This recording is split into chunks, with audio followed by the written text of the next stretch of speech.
O exercício da comparação é usado por todos nós em algum momento. No mercado, comparamos o preço dos alimentos. Nas eleições, o perfil dos candidatos. Comparar exige diferenciar dois sujeitos ou objetos ao mesmo tempo. Podemos perceber pontos em comum. A história comparada surge para cumprir esse esforço.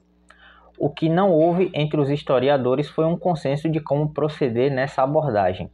Olá a todos, eu sou o professor Caliel Alves, seja muito bem-vindo a mais um vídeo. Hoje eu vou falar sobre história comparada, que é uma metodologia que eu estou estudando para realizar uma pesquisa, e eu gostaria de dividir com vocês aqui algumas reflexões que eu estou entrando em contato agora. O recurso da comparação não é novo e nem privilégio da história. A todo momento, estamos comparando algo ou alguém para mensurar seu valor ou seu significado. É muito importante quando devemos tomar uma decisão e medir os pós e contras. Comparar as causas com os efeitos também é possível. A boa e velha analogia nos garante ver um processo sobre ângulos inéditos. A analogia é um instrumento pedagógico.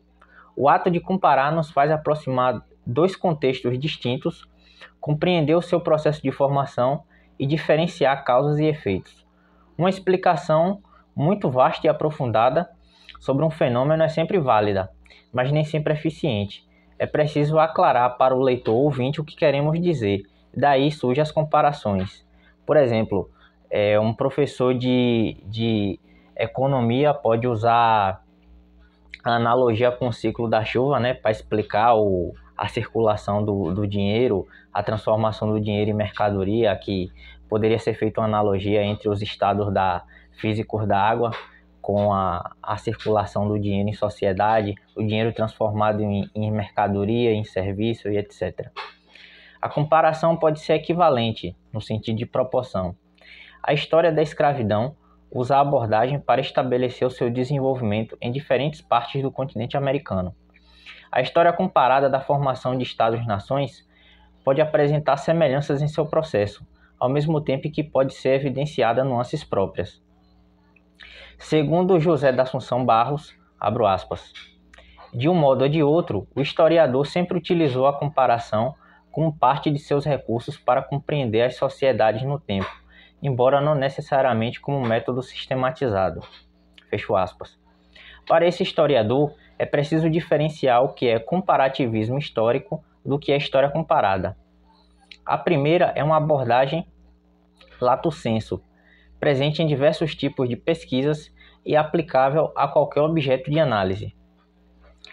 O último é um campo historiográfico, algo intradisciplinar, ou seja, que pertence à constituição mesma da história, ou seja, é uma coisa da historiografia, é um paradigma teórico-metodológico e ela tem um conjunto de conceitos e temas de pesquisas bem definidos.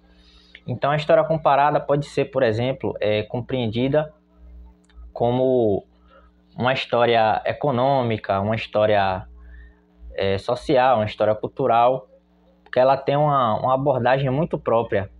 Ela não é um mero esforço de compreensão no sentido de analogia. Então você fazer essas comparações básicas para tentar entender, né? Por meio da analogia entender outro objeto. Ela tem metodologia própria. E ela tem que ser encarada assim para se constituir como um campo historiográfico específico. O autor ainda destaca as contribuições do medievalista francês Marc Bloch. A preposição de Bloch era a de uma história-problema comparada. Não se trata de curiosidades históricas. As problematizações deveriam se concentrar em comparar duas realidades nacionais, ultrapassar as fronteiras dos Estados-nações e dos nacionalismos. Por meio da diferença dos espaços, constatar a similaridade dos processos e dos fatos, o que ele levou a cabo ao escrever o livro Os Reis Taumaturgos.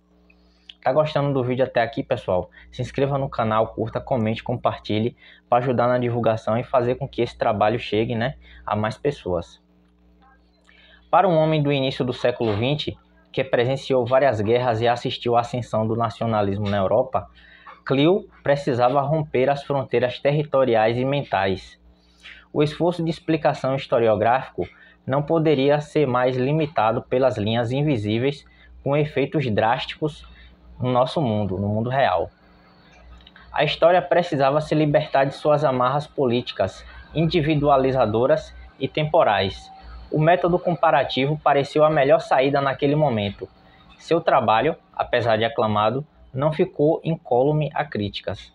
A limitação ao Estado Nacional de os reis taumaturgos ignorou boa parte dos meandros da sociedade medieval francesa e inglesa, que eram as sociedades que ele estava comparando, né? Nesse trabalho ele pegou a monarquia inglesa, a monarquia francesa e comparou o uso dessas duas monarquias do toque real, que era um ritual onde o rei, por meio do toque, poderia curar essas pessoas. Alonso Guilherme Soares Lima discorre sobre o escopo comparativo que o historiador deve assumir em seus estudos. A comparação oferece algumas vantagens metodológicas, mas deve ser evitado os vieses. Abro aspas. A comparação, como todo discurso histórico, requer seleção, recorte, escolha. E o que condiciona essa triagem são as problemáticas suscitadas e os questionamentos propostos. Fecho aspas. A comparação não deve ser um estímulo do paradigma da ausência. E aí, paradigma da ausência está entre aspas. Analisando os fenômenos pelas suas lacunas, ou seja, que é você usar a metodologia só para estabelecer o que está faltando naquela sociedade ou naquele Estado-nação. O etnocentrismo do historiador estará contra os resultados da pesquisa. As relações socioculturais de uma nação ou sociedade devem ser realizadas a partir de seu desenvolvimento histórico e nunca com base em valores universais pré-determinados, porque senão você cai naquela armadilha do eurocentrismo, né? De tentar compreender o mundo apenas com base na história da Europa Ocidental, dos valores, da cultura, das instituições políticas. E o mundo, em variadas partes, durante a sua história, seguiu caminhos diferentes, né?